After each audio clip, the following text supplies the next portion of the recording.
problema din sa Philhealth, hindi rin natin alam kung ano ba talaga yung mga benepisyo natin. Wala tayong card na nagsasabi hanggang dito o ganyan ang maibibigay sa'yo, ang tagal-tagal ng approval minsan, hindi alam ng mga ating mga kababayan kung paano sila comply dun sa mga requirements. So ito yung mga nagiging issue. Hindi sila kulang sa pera. At alam ko yung iba talagang pinagdidiinan nito. Pero 600 billion ang meron sila. Hindi natin maintindihan ba't hindi nila ginagamit yung pera na nandun na meron sila na nakaimbak sa isang, ewan ko kung anong klaseng account yan, savings account, na ang kinikita ay mas mababa pa kesa sa inflation. Mr. President, hindi pwedeng sisihin na nagkulang tayo sa pagbibigay sa kanila. Kasi nga ang daming ang pera na nandyan. Hindi nila pinamimigay ang pera dun sa mga nangangailangan at tinuturuan din natin sila ng leksyon. Kung bigay ka ng bigay, nandun lang yung pera, hindi naman nagagamit.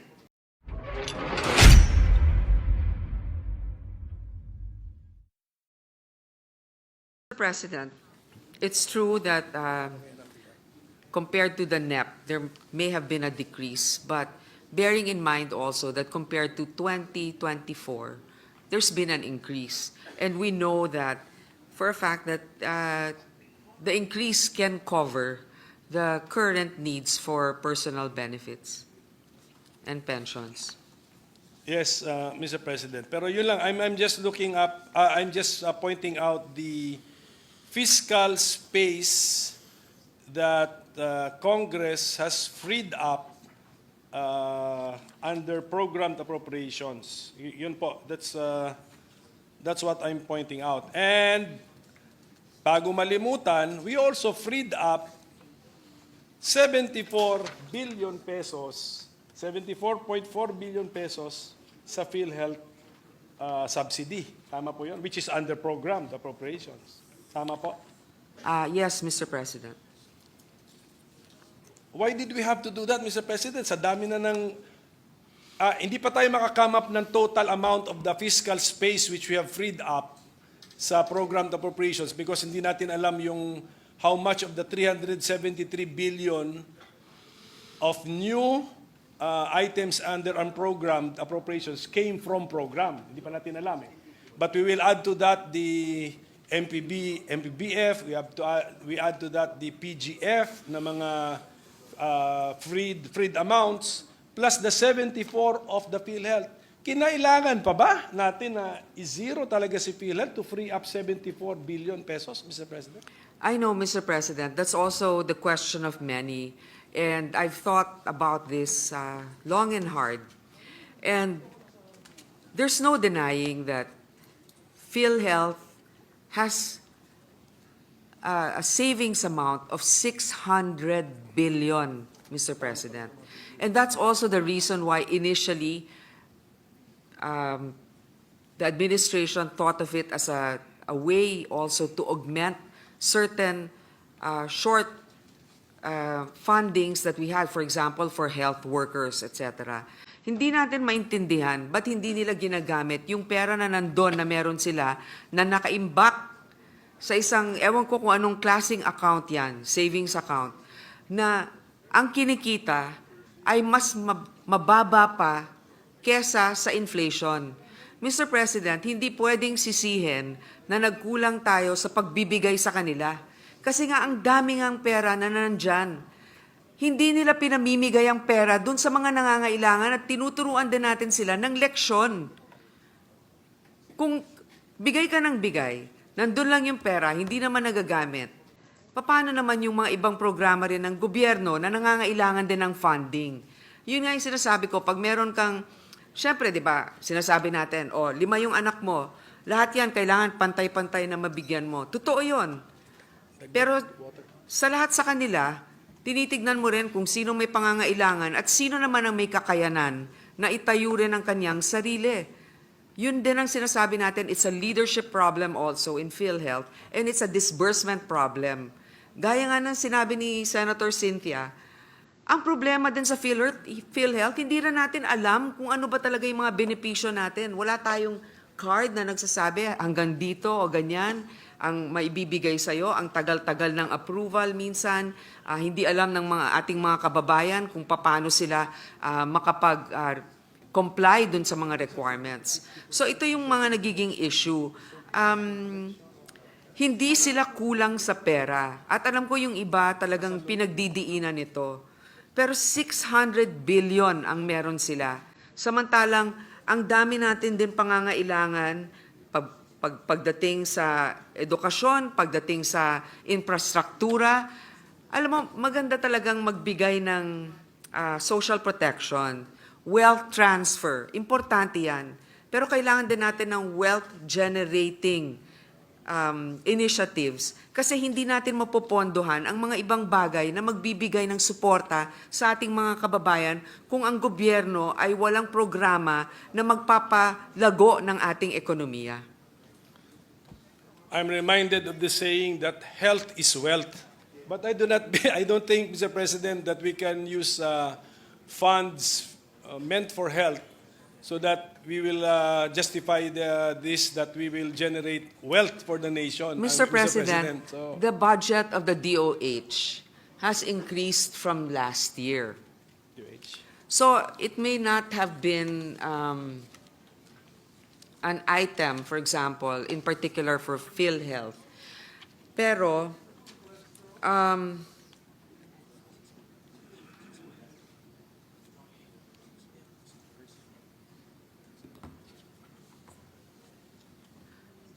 meron naman pong increase na nangyari dito sa DOH from 241,602 in 2024, yung BICAM natin nasa 247,923. So we are, of course, health is wealth. That's very important. But also, health, the financial situation of our country, the economy, and wealth-generating initiatives are important so that we can support social protection initiatives such as the health sector. sige, mag-digress po tayo muna sa health sector. Pero napansin ko po na ang ating final amount sa Department of Health is 247.9 billion pesos sa BICAM report, mas mababa by 25.7 billion pesos from the GAB, 273.7 billion pesos. So, binawasan pa rin natin ang DOH. And then,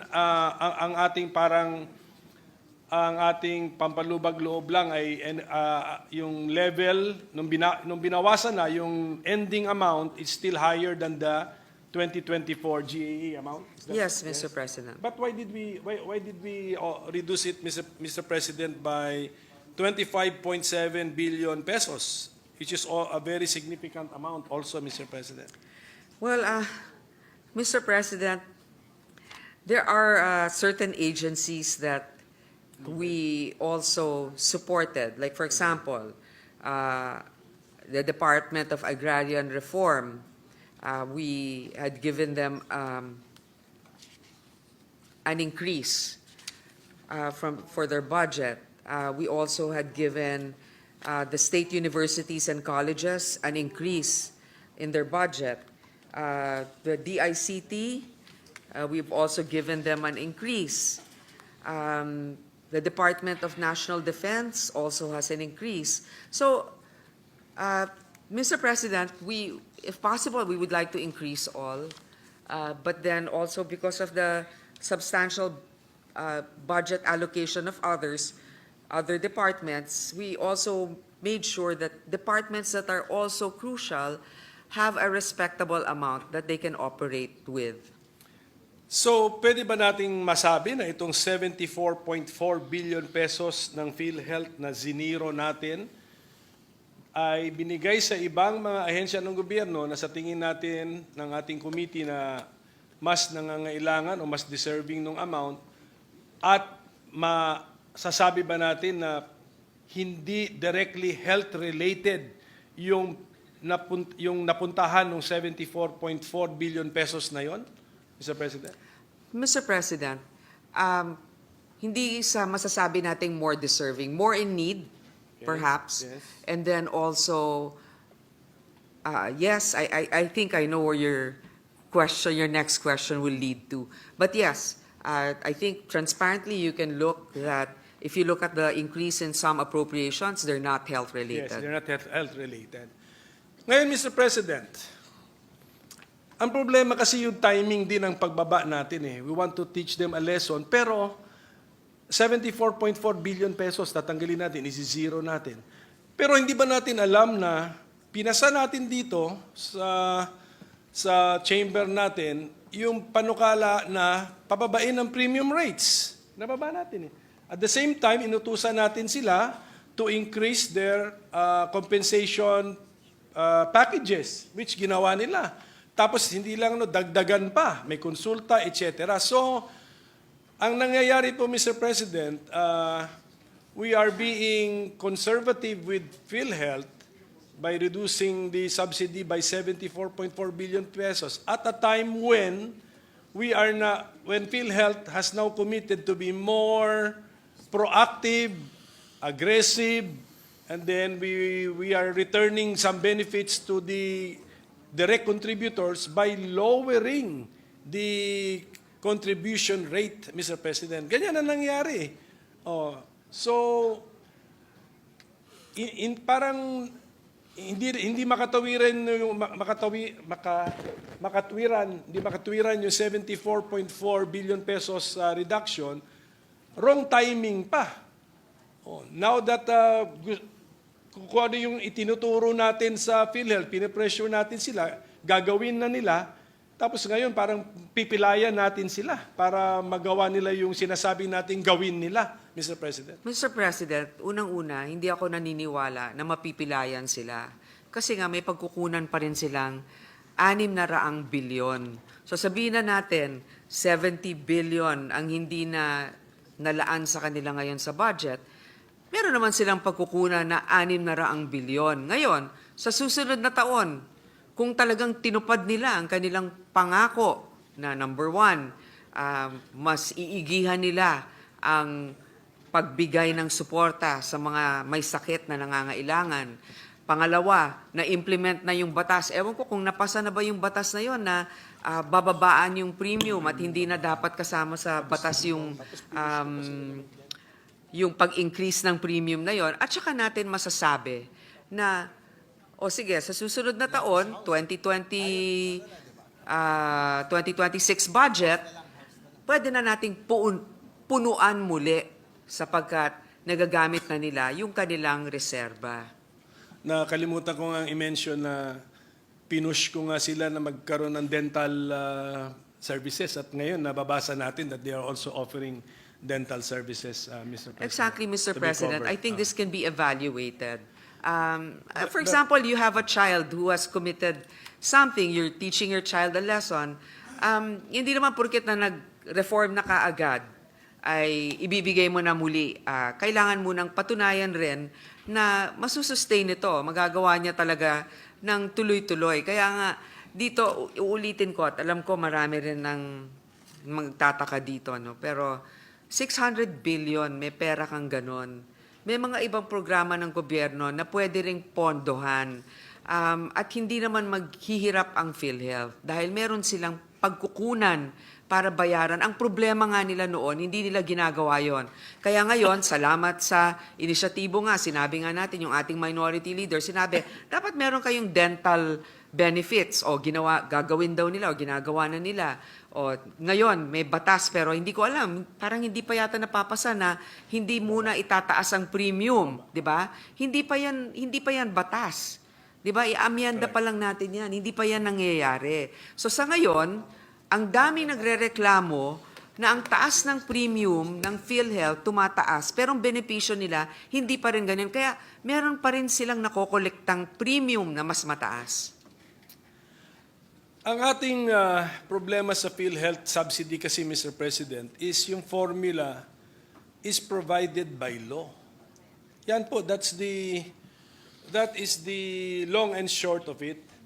Ngayon, by giving zero subsidy, are we in effect saying that we are suspending that the provisions in the Universal Healthcare Act and the syntax law? So thank you for correcting me. In the syntax law, which provides for that formula, which we discussed during we discussed, I think, during the budget deliberations. We mentioned the formula. So is that what we're doing? Number one, kasi when you give a government agency zero budget, talagang number one ang message dun punishment mo yan. Okay. And then but number two, merong rito na there is a formula, and the formula yields I think around 74.4 billion pesos ang paggamitin yung formula. Hindi pala 73, I will correct myself. 53.13 billion pesos ang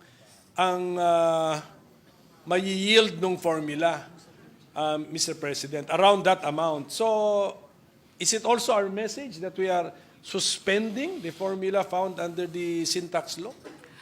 Mr. President, we are not suspending the implementation of a law. What we are saying is that at the moment it is an unfunded program or law of the government. You know, we have more than 1 trillion pesos of unfunded laws in the country. Maraming mga batas pero nagkukulang ang pondo para dito. Ngayon, the GAA in itself is also a law. I understand the Senate minority leaders mentioned, but this is earmarked. Earmarked ito, so dapat doon talaga napupunta.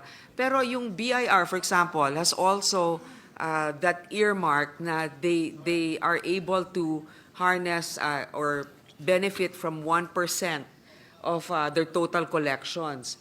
But because they haven't really reached a certain utilization, the government has not given them that 1% supposedly that would go to them. So, Mr. President, this is not, sadly, the reality is this is not uncommon.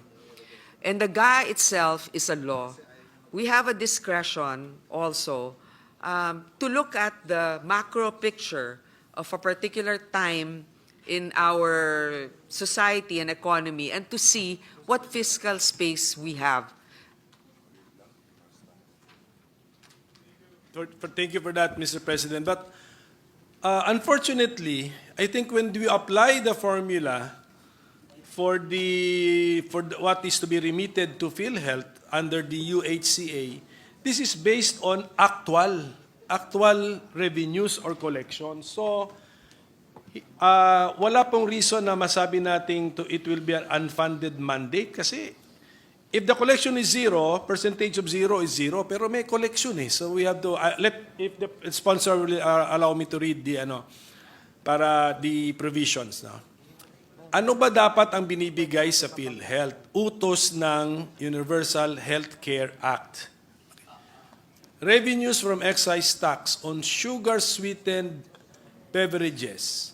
50% of total revenue shall be allocated, may word pa na exclusively, to PhilHealth, 80% nito. 80% of the 50%, tama? To PhilHealth, okay.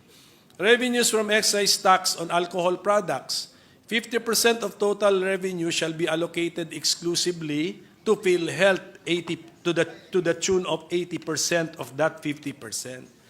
Revenues from excise tax on tobacco products, 50% of total excise tax collection from tobacco products shall be exclusively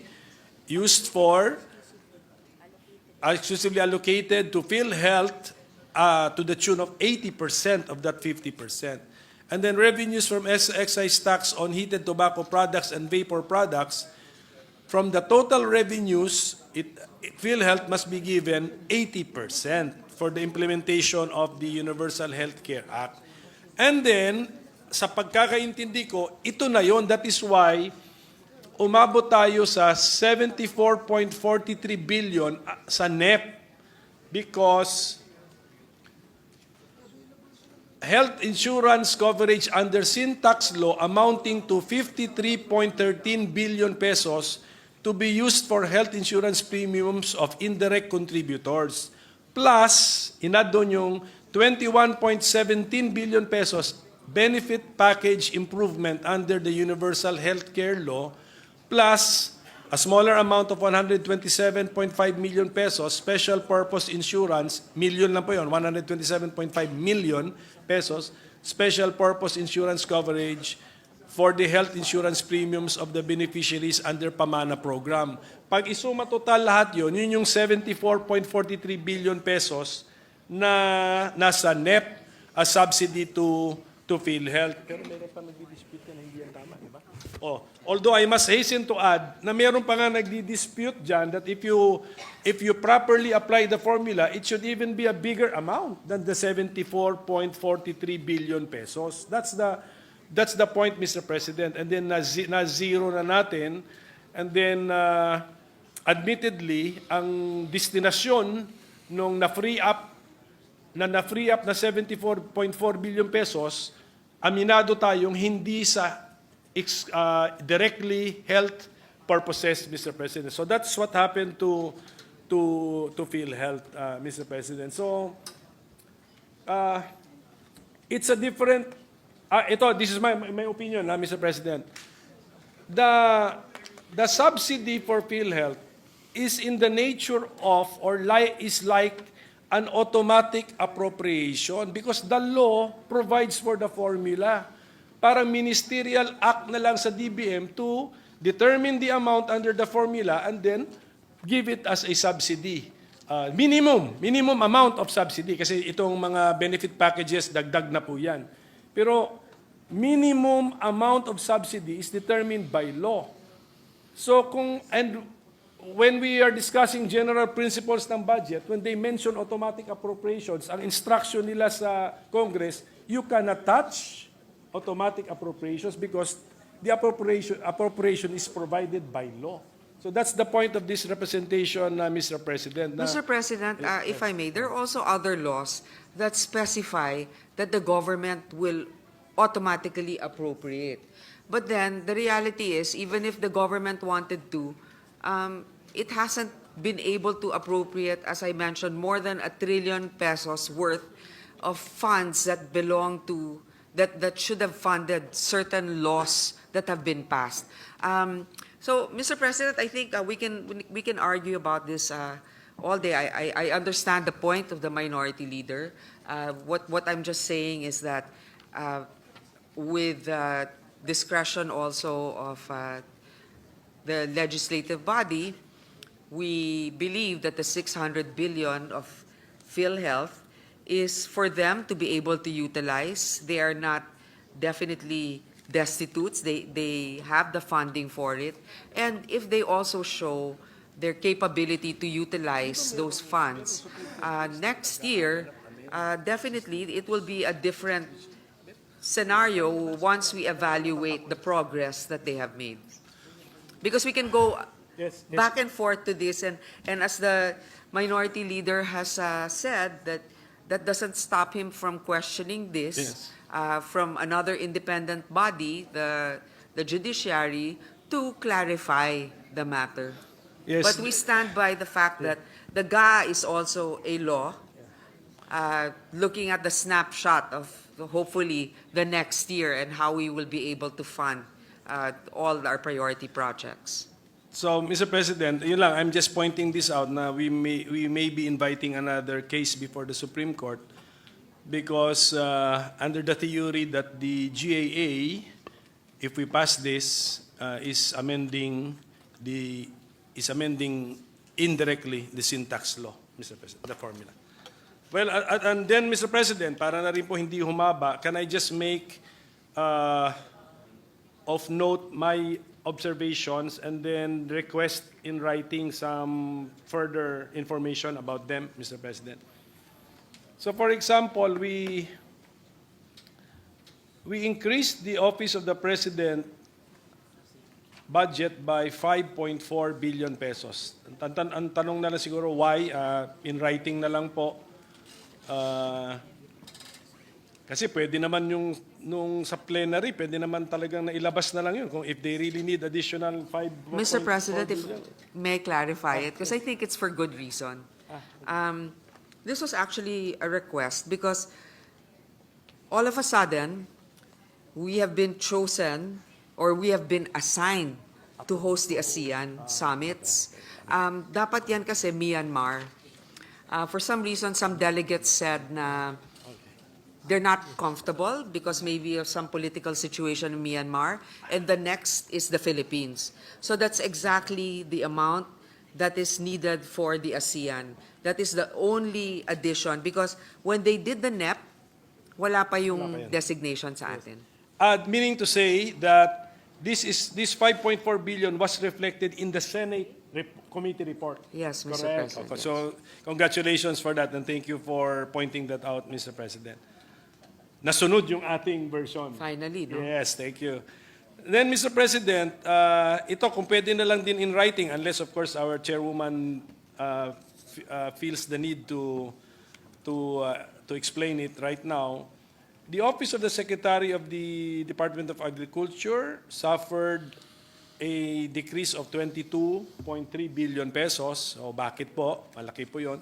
Department of Education, the Office of Secretary Angara also suffered a decrease of 12 billion pesos. Bakit na lang po? 12 billion, yes.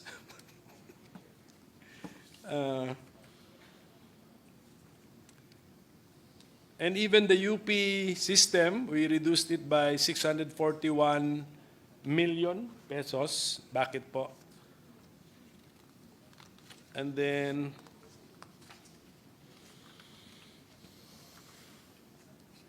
dinilimit ko na lang po yung sa mga malalaking halaga. Like the Office of the Secretary ng Department of Health, 25.7 billion pesos.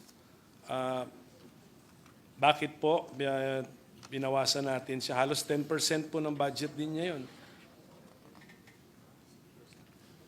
The ILG Secretary, Office of the Secretary by 819.9 million pesos. Sa Department of Labor, the Office of the Secretary, malaki-laki rin po yung dinecrease natin dito, 16.8 billion pesos. Tapos, napakalaki naman nung dinagdag natin sa Office of the Secretary ng DPWH, 288.6 billion pesos. Siguro po dito, pagdating sa DPWH, kung pwedeng may special request ako if ma-identify how much of these are flood control projects because yan po yung parang sensitive issue of the day, Mr. President. DSWD, Office of the Secretary, we are reducing it by 94.3 billion pesos. Ano pong apektado rito? Is it what particular program? Can we, this one ma'am, can we, Madam Chair, can we provide details right now? Is it 4-piece? Is it AX? What's affected, Madam Chairwoman? Pero yung AX, tumaan.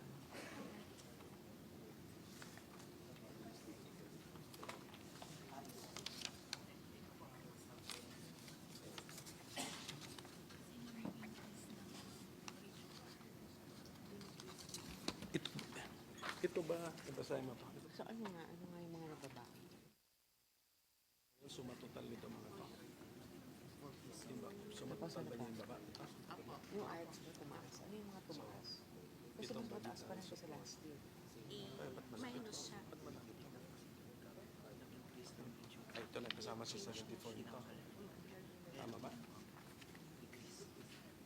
Kasi tinaas na nila. Okay, wait mo nga sa akin. Ito So yung special purpose man. from NEP, ano yung 4-piece? Ano yung 4-piece na? Sino nga kasama? Si 74? Sino pa? Bakit ka mo? 114. 25. So, Eh ngayon, anong binigyan natin? Okay. 89, tsaka ito. Ito plus ito. So, ito. Ayun. Malaki rin. Ito mong dati sa 35 yung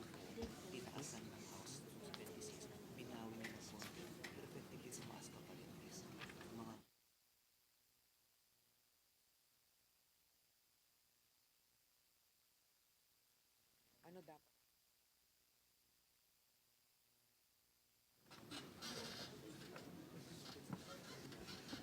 Okay, Mr. President,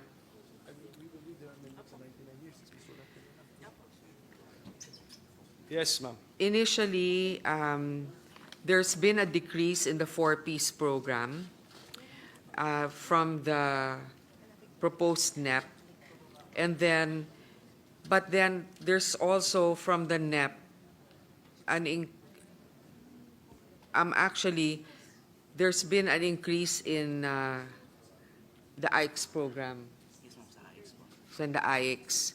So, as you know, with the four-piece program, there's also a status of like the certain families graduating from the four-piece program.